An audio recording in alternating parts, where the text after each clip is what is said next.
안녕하세요. 서울구민병원 정형외과 전문의 윤지수입니다. 요즘같이 비가 올 때는 날씨만 조금 이상해도 무릎이 너무 아프다고 하시는 환자분들이 참 많이 계신데요. 그래서 오늘은 퇴행성 관절염에 대해서 알아보려고 합니다. 의사인 저도 무릎이 아픈 경우가 종종 있거든요. 그래서 무릎이 아플 때 이것이 단순히 통증인지 무릎 관절염인지에 대해서 알아볼 수 있는 자가 진단법에 대해서 알려드리려고 하고요. 어떻게 효과적으로 치료할 수 있는지에 대해 알아보도록 하겠습니다. 무릎 자가 진단법은 여러 개의 방법이 있는데요. 이 중 몇 개가 해당되는지에 따라서 관절염의 단계를 추측해 볼 수 있습니다. 1번, 평소에 괜찮았는데 많이 걸었을 때 갑자기 2-3일 정도 통증이 지속된다. 2번, 계단을 오르내리기가 갑자기 힘들어진다. 3번, 앉았다 일어날 때 무릎에서 소리가 나면서 시큰한 통증이 생긴다. 4번, 무릎에 물이 차고 붓는다. 5번, 무릎과 무릎 사이에 손가락이나 주먹이 들어가는 오다리 변형이 생긴다. 6번, 관절 운동 범위에 문제가 생긴다. 7번, 평소에는 무릎 오금 쪽이 땅에 닿았는데 갑자기 땅에 안 닿는다. 이런 현상이 발생했다면 관절염이 의심되는 상태이기 때문에 3개 이상 해당된다 싶으면 바로 병원에 가셔서 진단을 받아보시는 것이 좋습니다. 관절염의 종류에는 대표적으로 우리가 흔히 아는 골관절염, 그리고 자가면역 질환 중에 하나인 류마티스 관절염, 그리고 급성으로 생기는 급성 화농성 관절염이 있습니다. 그 중에서 우리가 흔히 얘기하는 관절염은 바로 골관절염인데요. 무릎을 많이 사용하게 되면 조직이 마모가 되면서 생기는 염증 반응을 골관절염, 퇴행성 관절염이라고 부릅니다. 일단 염증이기 때문에 통증이 생기고요. 조직이 붓고 물이 차거나 열감 등의 증상이 나타납니다. 이 퇴행성 관절염을 유발하는 원인은 말씀드렸다시피 무릎 관절을 많이 사용하기 때문인데요. 무릎에 연골이 닳게 되면서 염증이 발생하는 것이기 때문에 과도한 노동, 좋지 않은 자세, 반복적인 동작 등의 원인이 될 수 있습니다.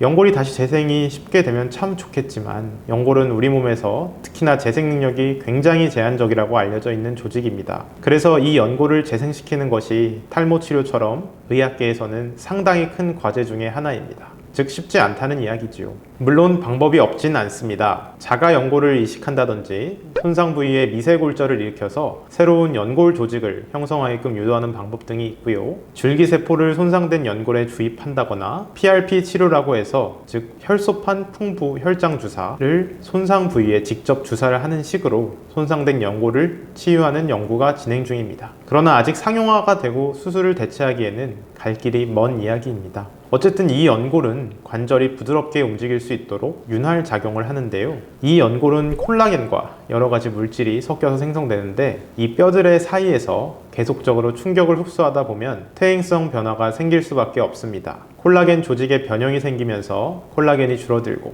물이 생성되면서 퇴행성 변화가 악화되는데요. 그렇게 시간이 흐르면서 충격을 계속 받게 되면 손상된 연골이 떨어져 나가고 금이 가면서 관절염으로 변하게 되는 것이죠. 그래서 연골이 최대한 손상되지 않도록 바른 자세와 무리한 반복 동작을 최소화하는 것이 좋다고 말씀드릴 수 있겠습니다. 전에도 말씀드렸다시피 연골을 재생하는 것은 쉽지 않습니다. 한간에는 관절이 콜라겐으로 이루어져 있기 때문에 돼지 껍데기를 많이 먹으면 괜찮아진다, 이런 이야기가 돌곤 하는데요. 콜라겐을 섭취한다고 해서 무릎에 있는 연골이 다시 재생되지는 않습니다. 특히 돼지 껍데기 같은 음식들은 그냥 살만 찔 가능성이 높습니다. 연골이 닳는 속도는 사람마다 전부 제각각 다릅니다. 쪼그려 앉아서 일을 많이 한다든지 반복적으로 무릎을 꿇어야 한다든지 이런 일들을 많이 하시는 분들은 아무래도 다른 분들보다 연골이 닳는 속도가 빠르고 퇴행성 변화가 일찍 찾아오게 될 가능성이 있습니다. 젊었을 때 교통사고와 같은 큰 사고나 외상을 입으신 분들은 일반적으로 연골이 더 많이 닳아있고 외상에 의한 2차성 관절염으로 퇴행성 변화가 빨리 찾아오게 되는 경우가 많습니다. 그런데 이렇게 관절이 약한 분들 중에 가끔 농구나 축구를 좋아하는데 관절 보호를 위해서 하지 말아야 하는가 하고 질문하신 분들이 계시는데요. 꼭 그렇지만은 않다고 말씀을 드리고 싶습니다. 스포츠 선수들의 경우, 특히 축구 선수 같은 경우에도 어떤 선수는 연골이 많이 닳아있고 어떤 선수는 정상 연골 상태를 보입니다.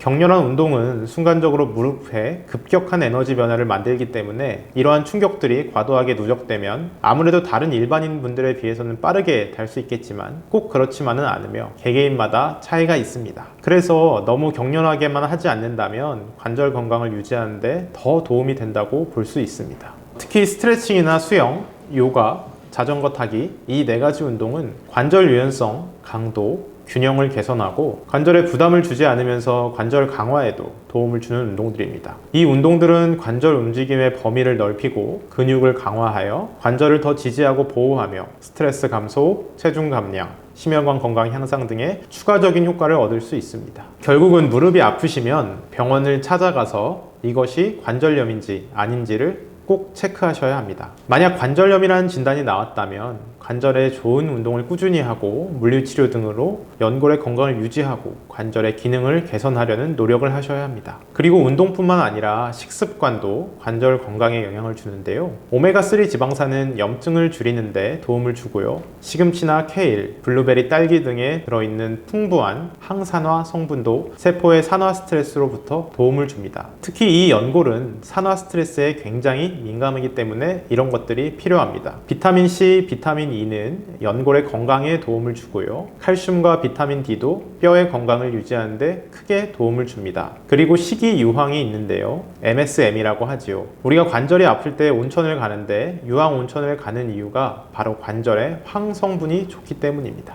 식이유황이 들어있는 황은 연골과 힘줄, 그리고 인대 등의 연 조직 구성에 필수적인 미네랄 글루코사민, 그리고 콘드로이틴 같은 연골 구성 성분의 합성에 굉장히 중요합니다. 그리고 아까도 이야기한 것처럼 연골이 산화 스트레스에 굉장히 민감한데 이 식이유황이 항산화 효과를 가지고 있어서 세포 손상을 줄이는 데 도움을 준다는 것입니다. 오늘은 퇴행성 관절염에 대해서 이야기를 해봤는데요. 여러분에게 간단한 자가진단법과 관절염의 원인, 종류, 예방운동, 관절염에 좋은 음식 등에 대해서 말씀을 드려봤습니다. 다음 시간에는 오늘 이야기하지 않은 나머지 류마티스 관절염 그리고 급성 화농성 관절염에 대해서 알아보는 시간을 가져보도록 하겠습니다.